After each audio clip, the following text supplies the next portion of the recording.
I'm Paul with To Live For, and I have a friend with me today whose name is Sue. And Sue, we've met maybe, I don't know how long ago. How long you've lived in the Army? 6 years, I think. So for 6 years. And the way I met Sue is I coached her daughter, Grace, in soccer when Grace was maybe 6th grade. Yeah, because she's in 11th now. Yeah. But as I explained to Sue, To Live For is a little bit about trying to promote the idea of living from our hearts and using our gifts and our passions. And Sue, I enjoy talking with you because I think you look at life from a unique perspective. And part of that uniqueness is that you're a minister. Mm-hmm. Part of that uniqueness is you're a mother to these 2 daughters who have this amazing spirit. And you have dared to allow them to grow and expand in that spirit in your own way, and not necessarily in ways that would be fit in boxes. Right. Right. But can you share with our audience a little bit about you and your journey to work that got you to this point, that maybe got you into ministry? And it's a long and complicated journey, as are all of our lives.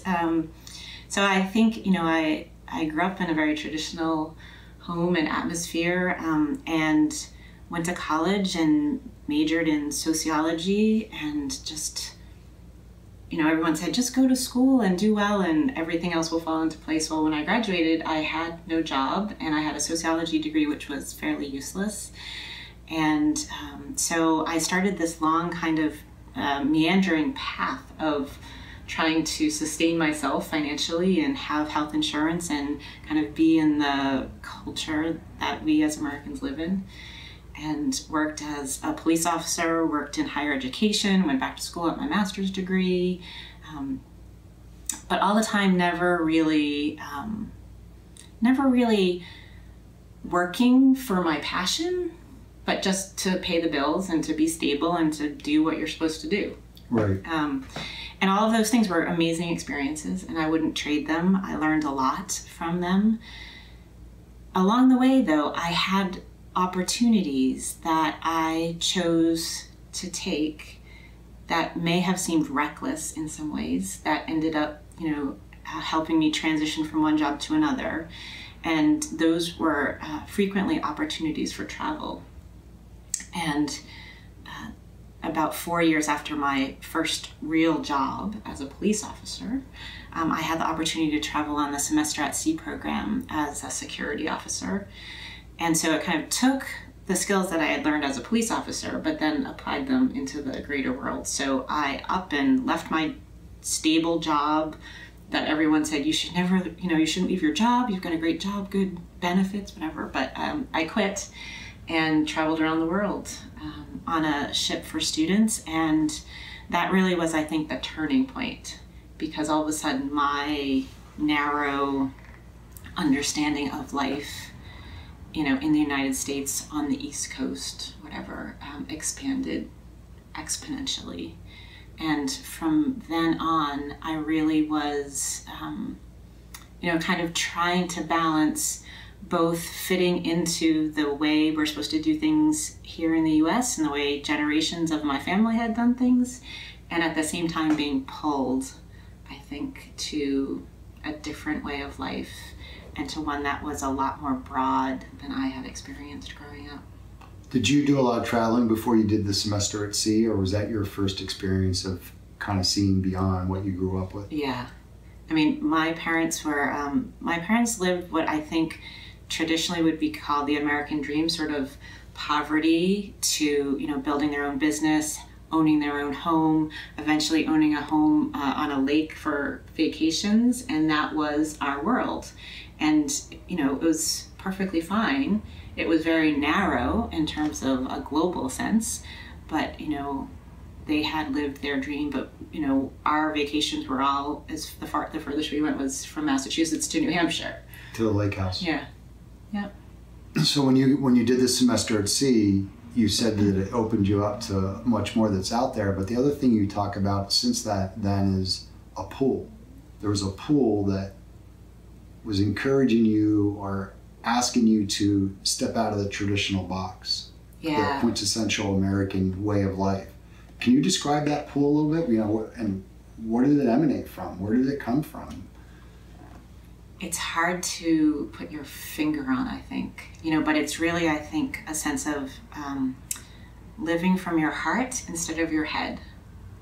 So everything I had learned about religion and politics and culture and everything I learned in my head from books, from, you know, experiences, but pretty limited.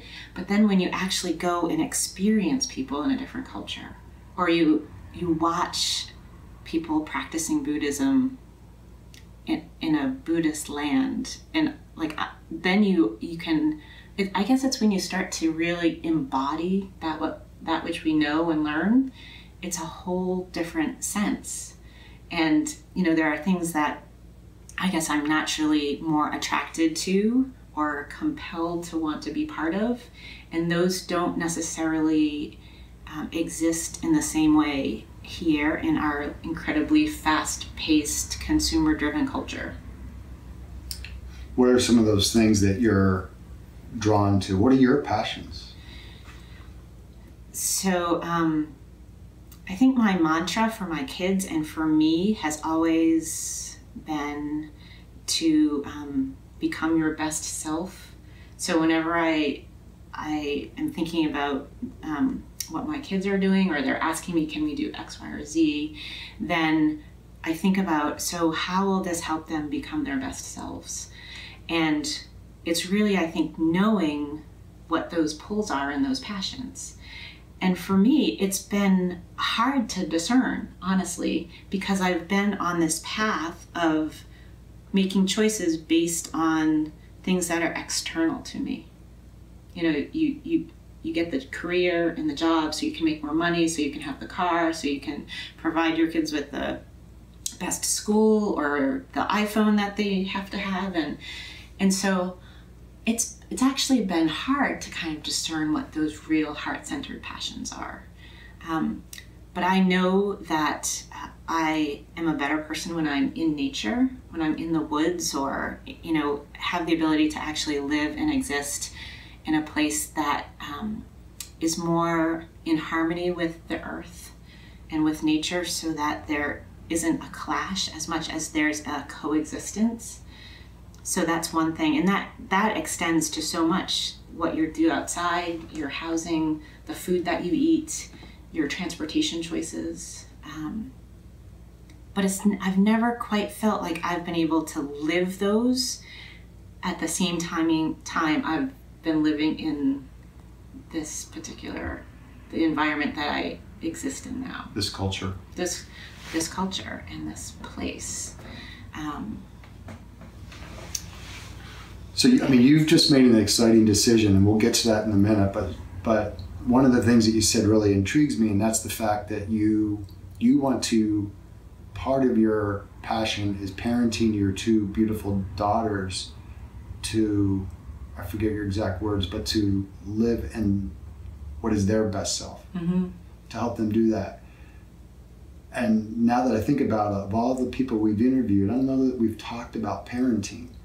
So as a parent, how do you help your daughters do that without being controlling or dictating that they must go this way or that way? Because I imagine part of your experience with them is allowing them to figure this out for themselves as well.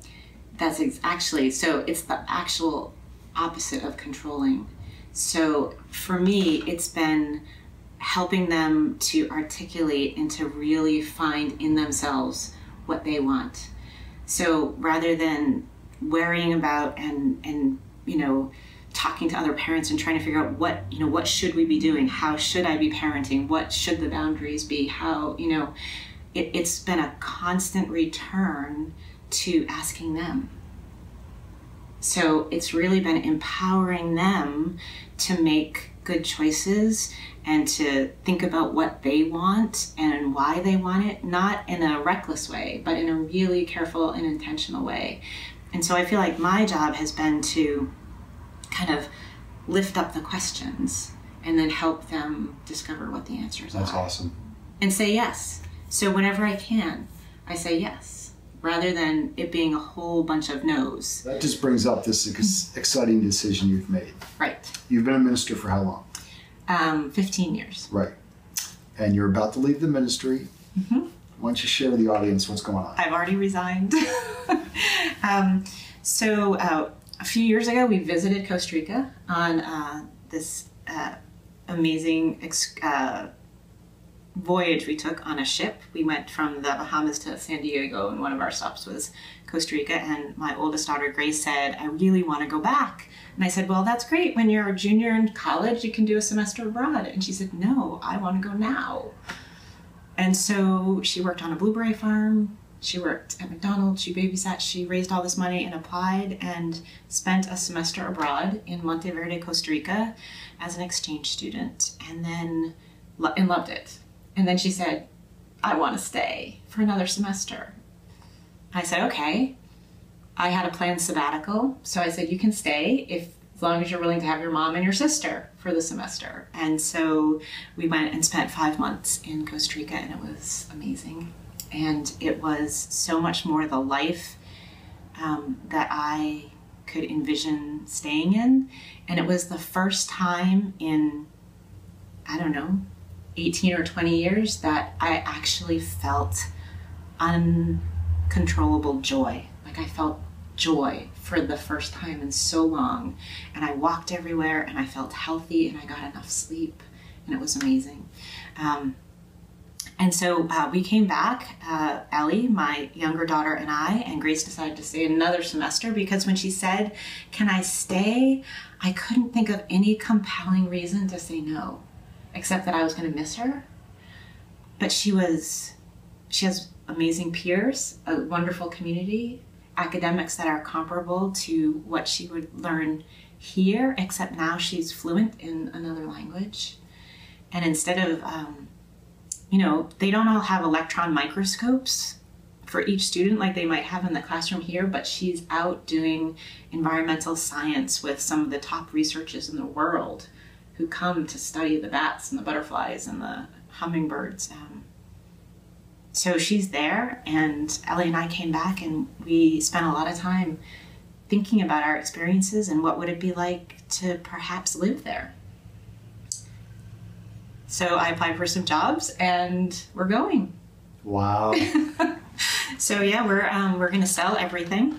Our car, our TV, except the stuff that we want to, our clothes and what we want to bring. And we will move in the middle of the summer for the start of next year, where I'll be teaching English at the same school that both the girls will be going to, which is a Quaker school in the mountains of Costa Rica, right in the middle of the rainforest. I am so excited for you. How does that feel to you? Selling everything and leaving this culture and...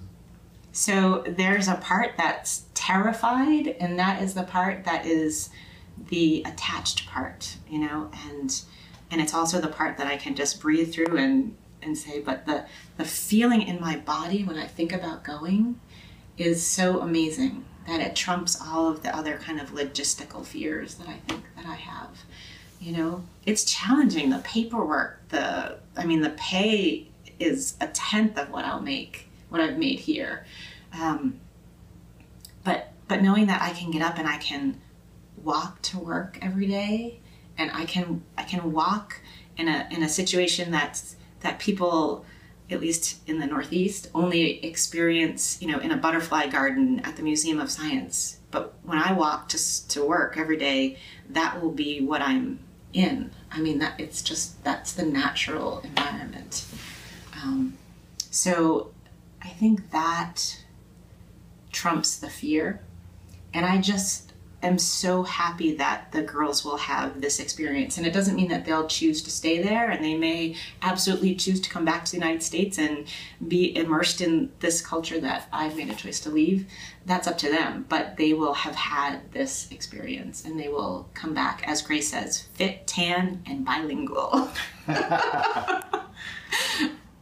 One of the things you said at the very beginning of our time together relates to this decision you just made. But I think there was a part in your life where you talked about living from your head And then you started to slowly realize that you wanted to live from your heart. Yeah. And follow your passion. And to me, that's what this decision is about. Yeah, and I think it's been sort of a evolution for me, as I guess everyone's lives are, if they continue to be self-reflective.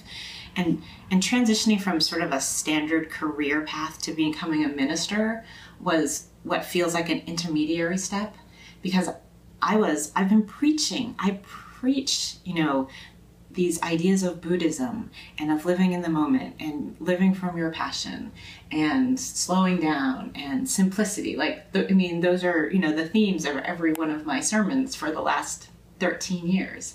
But in some sense, I've been talking about it, but I haven't actually been living it. Right.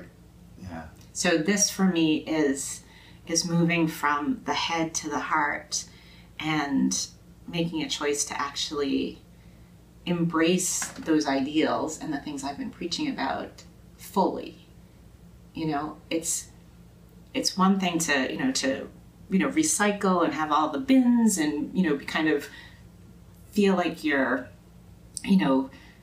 working towards being more sustainable and that sort of thing, but it's so small. It's such a minor. There's no sacrifice and there's no embodiment of it.